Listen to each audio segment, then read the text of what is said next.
I was under the conference table fixing a loose AV cable when she walked in and tossed her designer coat at me. "Handle the equipment setup and get some decent coffee brewing," she said without even looking at me properly. "The board meeting is for executives only, people with actual credentials." The coat landed right on my back as I crouched there with my screwdriver. I'm Dan Parker, 49 years old, and I built TechFlow Dynamics from nothing in my garage 5 years ago. Our supply chain software now runs logistics for companies across Texas. We've got 78 employees, and we're valued at $8.2 million. And this woman just told me I didn't belong in my own boardroom. I stood up slowly, her coat in my hands, and looked at her.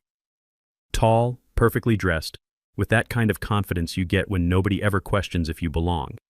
She was already checking her phone, dismissing me completely. "Actually," I said quietly, "I was just making sure the presentation system works properly for today's meeting." She glanced up briefly. "Well, make it quick. We're starting soon." Then she paused, like she just remembered something. "Oh, and when you see Dan Parker, tell him Victoria Hamilton is here." Victoria Hamilton, the new VP of Operations our board insisted we needed. Former McKinsey consultant, Harvard MBA, the whole package. I'd spent weeks interviewing candidates because the investors said we needed sophisticated leadership to scale properly. After looking at 15 resumes, we settled on this woman. Impressive credentials, great references, exactly what the board wanted to see. "I'll make sure he knows," I said, walking out with her coat. I could have corrected her right there. Could have made a scene. But something told me to wait, to see what else she'd reveal about herself. You don't build a company from nothing without learning when to speak up and when to watch. This felt like a watching moment.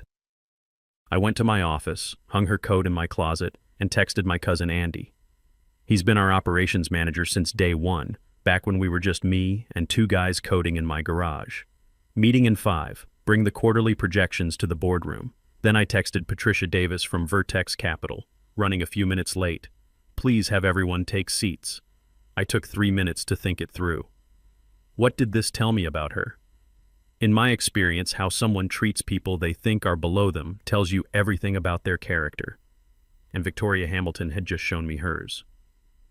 When I walked into the boardroom, conversation stopped. 8 people sat around the mahogany table, including Victoria, who was mid-story about some consulting triumph at her previous firm. She looked confused when Andy handed me the presentation remote. "Sorry I'm late," I said, taking my seat at the head of the table. "I believe introductions are in order. I'm Dan Parker, founder and CEO, and you must be Victoria Hamilton, our new VP of Operations." The look on her face was something else, confusion, then dawning horror, then a forced recovery. To her credit, she bounced back fast. "A misunderstanding," she said with a laugh that didn't reach her eyes. "My apologies, Dan." The meeting went smoothly. I presented our expansion strategy, answered questions about our growth plans, got the approvals we needed. Professional, focused, like nothing had happened. But everyone in that room understood what had just been established. After the meeting, Victoria approached me with her hand extended. "Dan, I want to sincerely apologize for earlier. I made an incorrect assumption." I shook her hand firmly. "Yes, you did. Your coat is in my office. I feel terrible about it. It won't happen again." "I'm sure it won't," I said. "We have our one-on-one scheduled for tomorrow morning. We can discuss expectations then." That night, I called my old friend Tim Hughes, who runs a manufacturing company outside Dallas. "You're not going to believe what happened today," I started. "Please tell me you fired her," Tim said after I finished the story. "Not yet. I want to understand the pattern first. Is this who she really is, or was it just a bad first impression?" "Dan, guys like us know the type. She thinks you're some garage mechanic who got lucky. She'll undermine you every chance she gets." Maybe. Or maybe I'm giving myself time to decide the best response. The truth was straightforward. I'd fought too hard to build this company to make impulsive decisions, even justified ones.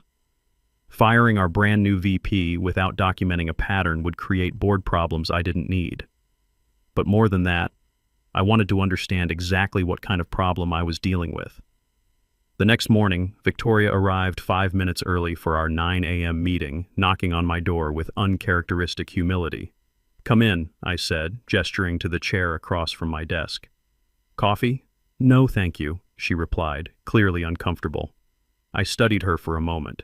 She had that executive presence thing down cold, confident posture, articulate speech, the kind of belonging that comes from fancy credentials and family connections. Yesterday was unfortunate, I began, but it happens. What matters now is how we move forward. Relief flooded her features. I completely agree. It was an honest mistake. Tell me, I said, leaning forward slightly, what made you assume I was maintenance staff? The question caught her off guard.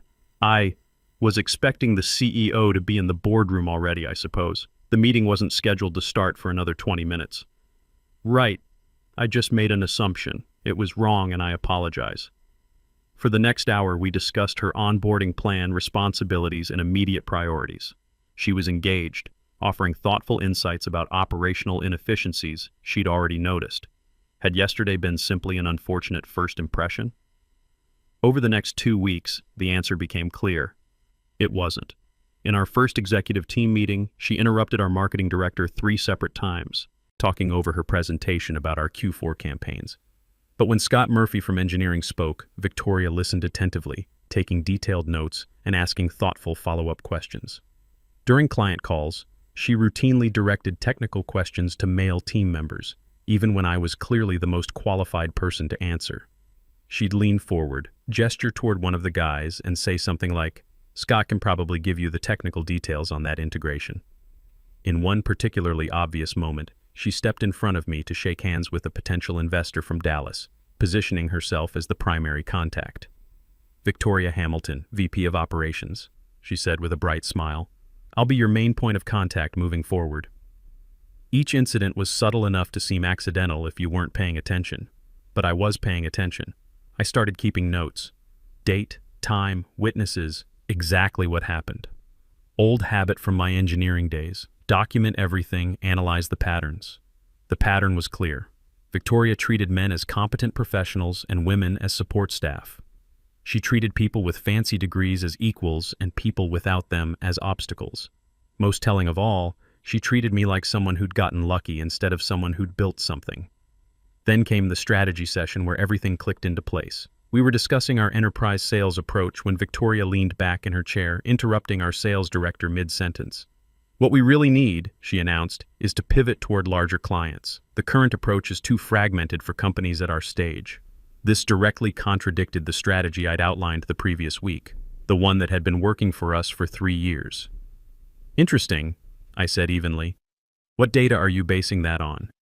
She smiled with that practiced confidence consultants perfect. "My experience at McKinsey. We saw this pattern repeatedly with companies at your stage."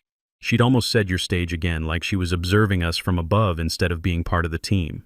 "I'd like to see the analysis supporting this recommendation," I said. "Can you have it on my desk by tomorrow?" Her confidence flickered for just a moment. Of course. That analysis never showed up. Instead, the next day, she forwarded me an article about enterprise sales strategies with some passages highlighted. Someone else's work presented as justification for her position. That evening, I called Andy into my office. "I need you to do something quietly. Start tracking every meeting Victoria schedules, especially with board members or investors." Andy's eyebrows went up. "You think she's going around you?" "I think she's building relationships that bypass me. Just watch and document." Andy had been with me since the beginning. My cousin, my first hire, now our operations manager. He understood the company's DNA better than anyone. And Dan? The engineering team mentioned she's been asking weird questions about our proprietary algorithms. Technical stuff way beyond her operational role. I nodded slowly. Keep me posted on that too. 3 days later, Andy forwarded me something that confirmed what I suspected. Victoria had scheduled a lunch with James Williamson from Highland Group without mentioning it to me. The calendar invitation said preliminary discussion of strategic options for TechFlow Dynamics. Strategic options for my company, without me in the room. I stared at that email for a long time. Strategic options usually meant one of two things: selling the company or replacing the leadership. Either way, she was positioning herself as the solution to problems she was creating. That night I barely slept, but by morning I had a plan. Not to fire her. That would be too easy and wouldn't solve the real problem. No, I needed something that would expose her true character while protecting my company and team. The next day, I scheduled a company-wide meeting. "I have an exciting announcement," I told the assembled team. The board has approved funding for a new executive position, Chief Strategy Officer. This role will spearhead our next-generation products and represent TechFlow at major industry events. Victoria sat up straighter, obvious interest in her eyes. This is a critical leadership role, I continued, reporting directly to me with significant visibility to the board and key partners. I'll be conducting interviews starting next month. I paused, meeting Victoria's gaze directly. The ideal candidate will have deep understanding of our technology, our culture, and most importantly, our people. I expect several strong internal candidates. The message was crystal clear. This was exactly the kind of high-visibility position she wanted. However, I added, anyone interested in the CSO role will need to complete our new executive development program first. 3 weeks of immersion across all company functions, no exceptions. After the meeting, Victoria practically sprinted to my office. Dan, that new position sounds fascinating. I'd love to discuss it further. Of course. Why don't we talk about it during our next one-on-one? I'd be very interested in your thoughts on the role. Our meeting the following week was completely different from our previous sessions. Victoria arrived with a sleek presentation titled Strategic Innovation Roadmap, complete with market analysis, competitive positioning, and growth projections. I took the liberty of drafting some initial thoughts, she said, opening her laptop with obvious enthusiasm. For 30 minutes, she outlined her vision for the CSO role. Some ideas were genuinely smart. She hadn't climbed the consulting ladder without real talent.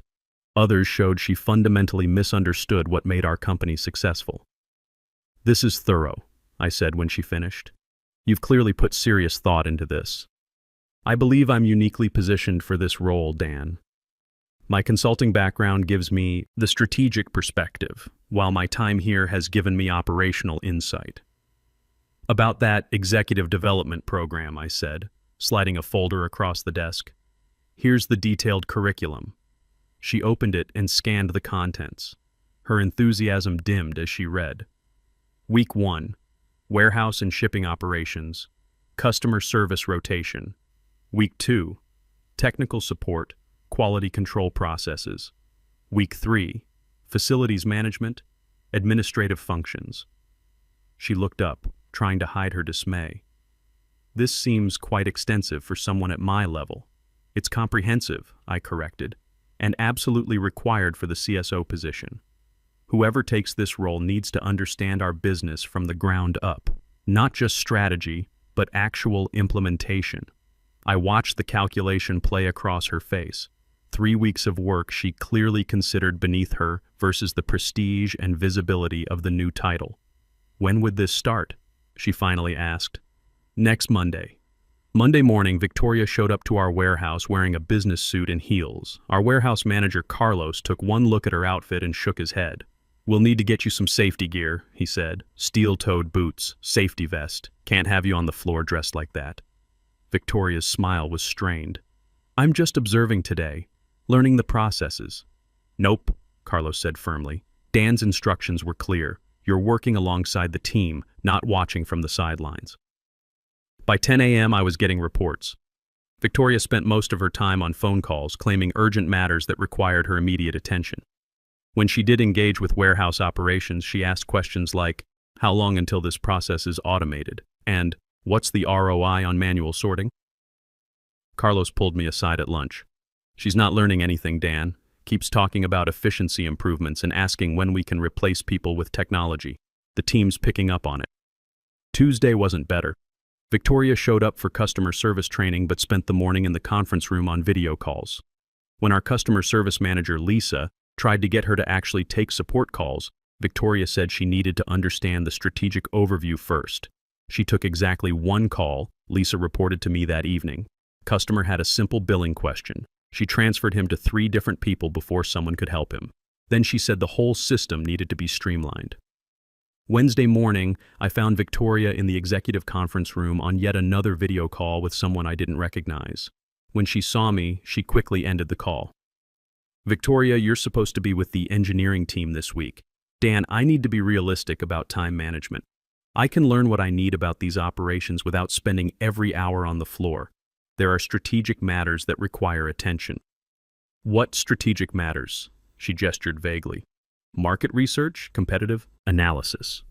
The kind of work that actually moves the company forward. That did it. The kind of work that moves this company forward, I said slowly, is understanding how we deliver value to customers. That happens in the warehouse, on customer service calls, and on the engineering floor, not in conference rooms. Dan, with respect, I've managed teams at organizations 3 times this size. I understand operational principles. This exercise feels like busy work. Then maybe you're not the right fit for the CSO role. Her expression shifted quickly. I didn't say that. I'm committed to completing the program. I just think we could be more efficient about it. The program runs for 3 weeks, as designed, no shortcuts. But she was already taking shortcuts. Andy had been keeping track, and the pattern was clear. Victoria was showing up late, leaving early, and spending most of her time on phone calls and mysterious meetings. More concerning was what Scott Murphy told me that Thursday. She's asking very specific questions about our core algorithms, Scott said. Not operational questions. Technical implementation details. She wanted to know about our data processing methods, our predictive models, even our server architecture. Did you give her access? She said she needed it for strategic planning. I gave her read-only access to our technical documentation. But Dan, she's downloaded over 20 gigabytes of files. That's our entire technical library. That evening, I had Andy pull Victoria's access logs. The numbers were staggering. She'd downloaded implementation guides, source code comments, proprietary algorithm documentation, even our client integration specifications. None of it had anything to do with operations or strategy. This isn't research, Andy said, reviewing the logs. This looks like someone gathering intelligence. The next morning, I got a call from Patricia Davis at Vertex Capital.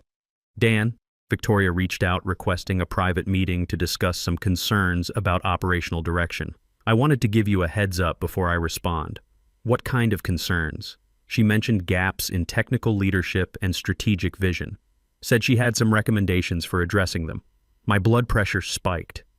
Did she specify what these gaps were? Nothing concrete. She said she preferred to discuss it in person, away from internal politics. Internal politics. That's how she was framing my leadership to our investors. Patricia, I appreciate you calling me directly. Would you mind holding off on that meeting until after our board meeting next week? Of course. Is everything all right? Just want to make sure we're all aligned on company direction. That weekend, I spent Saturday going through everything Andy and I had documented. Email logs showing unauthorized investor communications. Access records showing massive technical document downloads. Testimony from multiple department heads about her dismissive attitude and lack of engagement. The picture was crystal clear. Victoria wasn't trying to learn our business or improve our operations. She was positioning herself to replace me while gathering our intellectual property for reasons I could only speculate about. Sunday evening, I called Tim Hughes. Remember what you said about guys like us recognizing the type? Yeah. You figured out what she's up to? She's been downloading our entire technical library while telling investors I'm not capable of scaling the company. Classic corporate takeover playbook. What's your next move? Board meetings Tuesday. I'm going to lay out everything we've documented. Let the board see exactly what kind of leader they brought in. You think they'll support you? They better. Otherwise, I built this company for someone else to steal. Monday morning, Victoria skipped the final day of her development program entirely. When I asked Andy where she was, he showed me another calendar entry. Lunch with James Williamson from Highland Group. Strategic partnership discussion, Andy read from the invitation. She's not even trying to hide it anymore. That afternoon, I called a special board meeting for the next morning. Urgent operational matter, I told Patricia. Need everyone there. Victoria showed up to work Tuesday morning dressed for battle. Power suit, confident demeanor, ready to present herself as the solution to whatever problems she'd been manufacturing. She had no idea what was coming. Ready for the board meeting? She asked, passing my office. Absolutely, I replied. I think it's going to be very enlightening for everyone involved. The conference room filled at 9 a.m. sharp, all board members present plus Victoria and myself. I'd prepared everything the night before. Documents, access logs, testimony from department heads, a complete timeline of Victoria's behavior since day one. As everyone took their seats, Victoria positioned herself prominently at the table, clearly expecting to play a major role in the discussion. She was about to get her wish, just not the way she expected. Before we discuss our Q4 projections, I began, I need to address a serious operational concern that's come to our attention. The room went quiet. Victoria shifted in her seat but kept her confident expression. Scott, could you explain what your team discovered last week? Scott opened his laptop and connected to the presentation screen. We identified unusual access patterns to our proprietary technical documentation. Someone downloaded over 20 gigabytes of core intellectual property, including algorithm implementations and client integration specifications. James Williamson leaned forward. Are we talking about a security breach? Not external, Scott clarified. These downloads used authorized executive credentials, but the access patterns don't match normal job responsibilities. Whose credentials? Asked Patricia Davis. Scott glanced at me. I nodded. Executive-level access assigned to Victoria Hamilton. Every eye turned to Victoria. She maintained her composure perfectly. I've been conducting strategic research to better understand our competitive positioning, she said smoothly. As we discussed, I'm preparing recommendations for the CSO role. This required understanding our technical capabilities. Victoria, I said, Scott hasn't mentioned yet that some of the documentation you accessed was modified specifically for your credentials. Her confident mask slipped slightly. Modified how? Fingerprinted, Scott explained. Small alterations that wouldn't affect functionality but would be identifiable if the code appeared elsewhere. Standard security practice for high-value IP. The implication hung in the air. Victoria's face flushed. Are you suggesting I was stealing company information? That's ridiculous. I was doing exactly what you asked, preparing for additional responsibilities. I slid folders across the table to each board member. Let me provide some context. These contain documentation spanning Victoria's entire time with us. Patricia opened her folder first. Email communications with board members, access logs, and testimony from department managers. Additionally, I continued, we've documented her complete refusal to participate in the executive development program she agreed to complete. Victoria's voice rose. That program was busy work. I don't need to spend 3 weeks doing manual labor to understand strategic operations. Manual labor, I repeated. You mean understanding how we actually deliver value to customers? James was scanning his folder. Victoria, this shows you scheduled meetings with multiple board members without informing Dan, including lunch yesterday to discuss strategic options for the company. I was providing objective assessment of organizational needs. That's what you hired me for.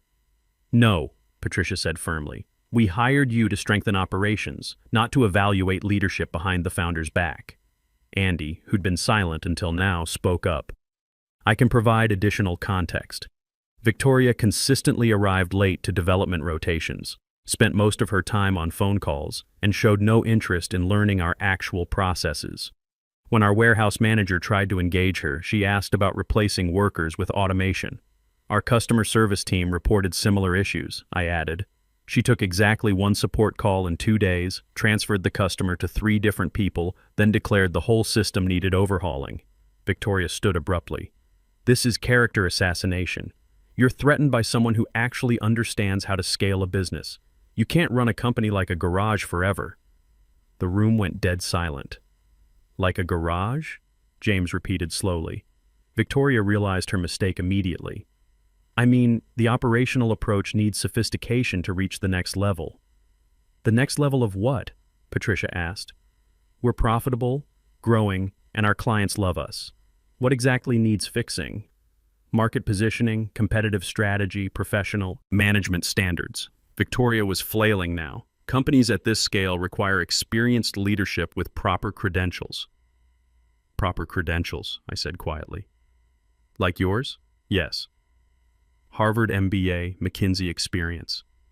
The kind of background that commands investor confidence. The kind that looks good on paper but can't handle a day in our warehouse? Her professional mask was completely gone now. Be realistic, Dan. You built this from nothing, which is admirable.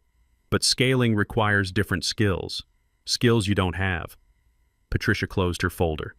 Victoria, would you step out for a few minutes? We'd like to discuss this privately. After Victoria left, the board discussion was brief. The evidence was overwhelming, and her final outburst had confirmed everything I'd documented. Unanimous decision. James announced when Victoria returned. Your employment with TechFlow Dynamics is terminated immediately, effective today. Victoria's composure cracked completely. This is a massive mistake. You're choosing garage mentality over professional expertise. Don't come crying when you need real leadership. We have real leadership, Patricia said coolly. It built this company from nothing and earned our trust through results, not credentials. Security escorted Victoria out. She grabbed her designer coat from my office but left behind the laptop containing all those downloaded files. Files that would now serve as evidence if she tried to use our IP elsewhere. That afternoon, word spread through the office quickly. I didn't need to make an announcement. News like this travels fast in a close-knit team. Carlos from the warehouse stopped by my office around 4 p.m., heard what happened in the board meeting. The team wanted you to know, we appreciate you having our backs. Always, I said. That's not negotiable. Lisa from customer service poked her head in. She was asking strange questions about our client database. Should have mentioned it sooner. You couldn't have known. But thanks for letting me know now. By the end of the day, I had a clearer picture. Victoria hadn't just been undermining me with the board. She'd been gathering intelligence across multiple departments, asking questions that went far beyond operational oversight. That evening, Andy and I sat in the empty office, reviewing everything that had happened. Think she was working for a competitor? Andy asked. Maybe. Or maybe she just wanted to position herself to take over. Either way, she's gone. Board meeting went exactly like you planned. Not planned, just prepared. There's a difference. Andy grinned. Remind me never to cross you. I laughed. Just don't throw coats at me and we'll be fine. 3 months later, we hired a new VP of operations. Someone who spent their first week working alongside every department, learning our processes before suggesting any changes. Someone who understood that good leadership means serving the team, not the other way around. Victoria had taught us something valuable, not about scaling or strategy, but about character, about the difference between credentials and competence, between confidence and arrogance. She was gone by 5 p.m. that day. The team knew they were protected. We got back to work, and that was the last laugh.